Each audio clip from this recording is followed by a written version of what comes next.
JJ from The Experience. Hope you're having a good day. Our goal on this channel this year in 2023 is to get to 100 followers. So please help us out and subscribe. Completely free. That's our goal. Obviously, we're not a clickbait world gossip channel, so we're not going to get to 1 million subscribers this year. But our goal is 100. I'm sure most people know how tough it is for people to get behind independent artists, which is what The Experience is. And I honestly prefer independent artists. I prefer the underdog. So if you're someone who prefers the underdog, go ahead and subscribe, please. Did you do it? Okay. Get it? Did you get it? Good. All right. All right, next, I want to get a little into some insight into the extremely unique approach that The Experience takes to writing and performing, because I don't think a lot of people understand. I think people can feel it on a visceral level almost, but I don't think that they can see behind the scenes what we see, what's actually going on as we're performing and as we're writing. So first of all, when I joined the group as a classically trained musician, it was sort of an eye-opening thing. In fact, when I joined the group, they were working on a couple of really catchy tunes. This one here's Sugar Plum. Here's the original chart for Sugar Plum. That was the first one they were working on. They also had Neon Gummies on Trees. I don't think this isn't all of it, but this is a partial. There's more on a different page. But anyway, this is the beginning of it. Neon Gummies on Trees. Yeah, they had started working on this one too. This is Pinsky Zoo. So they had a couple of really catchy songs that they were working on. And what was interesting to me when I started was Pat, the guitar player, said to me, we are not going to play this as it's written here. Which intrigued me, because it was like, okay, well, how are we going to play it then? And he said, you'll see.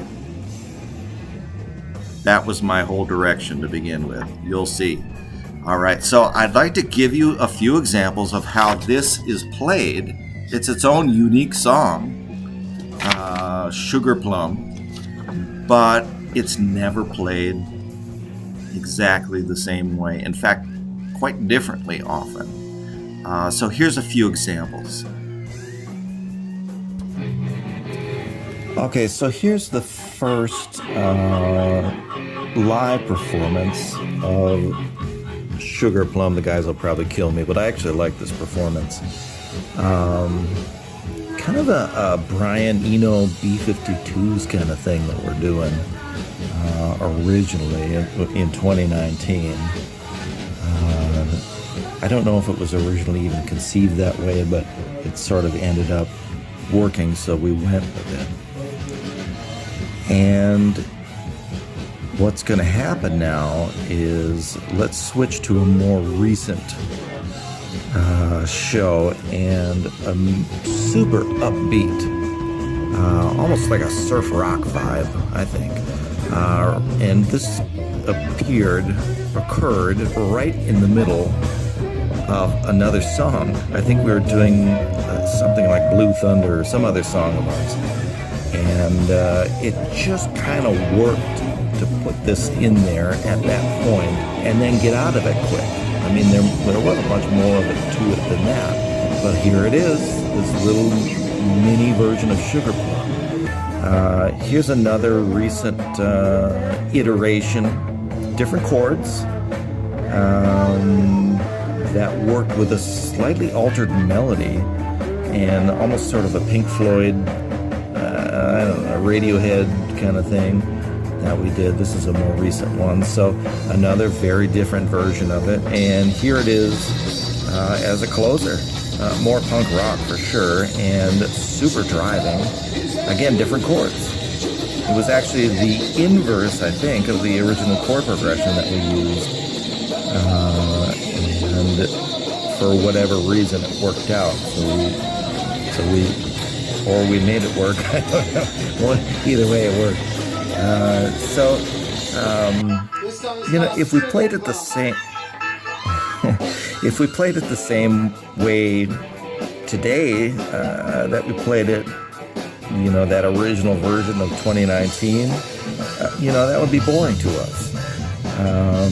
And so these are the decisions that are sort of made either pre-show or on the fly, and give us a chance to have more fun with it than we would normally if we just tried to play it the same way every single time. And also gives the audience a chance to turn and look at us and say, wait a second, that's Sugar Plum? Now imagine, we do this with every song that we have. So imagine what has to happen to make this work. And so let's get into that a little bit.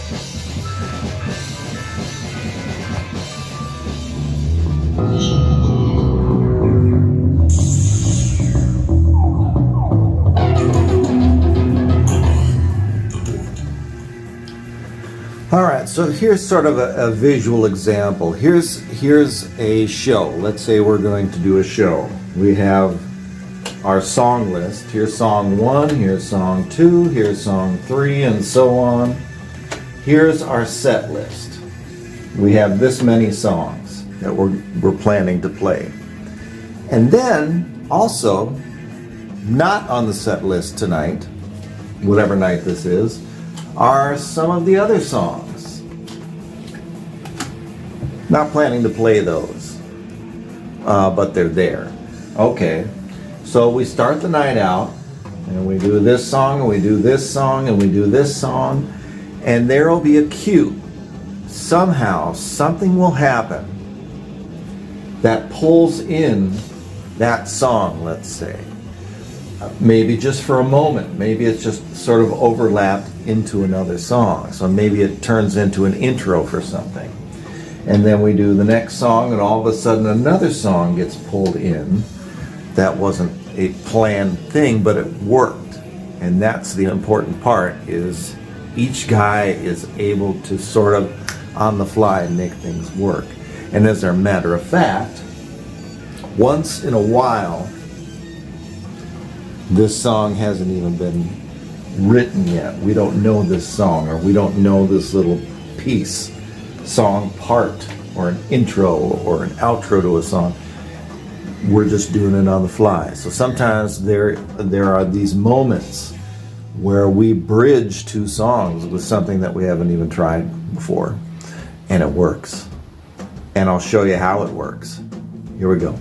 All right, so you can kind of think of this like maybe a team sport, like there's always eye contact going on. We're constantly sort of calling plays as we go. Some of the plays we have written and some aren't.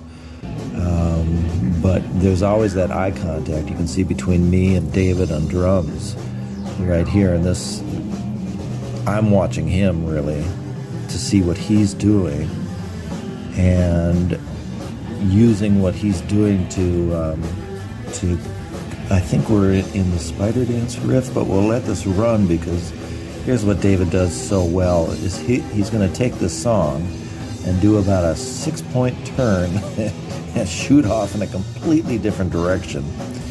And what we're doing is sort of figuring out here. You can see me laughing, because it's like, okay, all right, let's try it. So, and again, this is live. We're just we're doing this all on the fly. Let's do it. And everybody, you can see, figuring out how exactly we're going to fit our part into this new feel that David has done. So he does that really well. Pat will just call an audible. He'll say, here he is saying, let's just do it this feel. Try doing it this. And so he'll call an audible. And what Joe on bass does so well, Pat will be starting the song here, and Joe is going to throw in a completely different feel. But it's going to work. And you can see David is locked right into Joe, and it just works. All of a sudden, there's the song with this little extra feel put in there. And here's Pat's asking Joe, here's another one where it's like, Joe, give us a different feel. Give us a new way that we're going to do this song. And then you can kind of see everybody sort of kick it in with a completely different feel than we're used to doing. I think this is the song No. So, and you can see, I mean, where we're going, once it gets going and it's going good, you can see we can just ham it up. We're like little kids having fun. And here's another one. We'll end with this one. Yeah, Pat's saying to Dave, we're going to stay on this riff, because obviously these guys are having a good time, so we're going to stay on this riff and just keep doing it. Just stay on the riff. He's going to tell him again. Yeah, he's telling him again. And then you'll hear the keyboard kick in, which is me saying, okay, let's move on to the next part of the song, because we can't stay on the riff forever.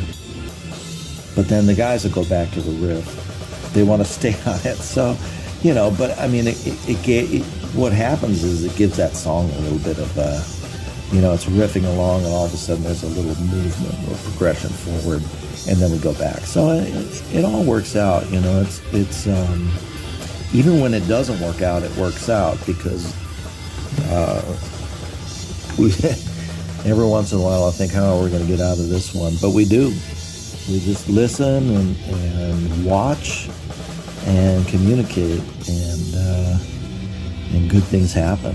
So it's quite a different approach. All right, so now you have a little bit of the behind the scenes kind of thing. Look, we've all been in bands where we rehearse exactly what it is that we're going to play, and then we play it that way over and over and over. We've done that, okay? But what these guys began to think about was, why do it the same way every time? Why are we putting on the same exact show every single time for the same exact audience, when it's so much more exciting to kind of do this 4-part high wire act, where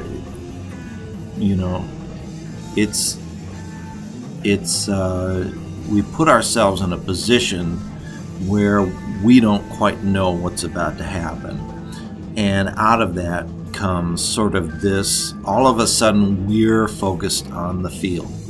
And when you start to focus on the feel, and it starts to get fun to do that, that translates to the audience. And it's so cool to see the audience get that, and to react, and get crazy, and be excited. And that is the experience. And every time is a different experience. So my advice is subscribe and follow. I'll put some links below for our Facebook and stuff. Get to a show this year. It's one of those things you got to see it to believe it. And my advice is to come see the experience. Have a good one.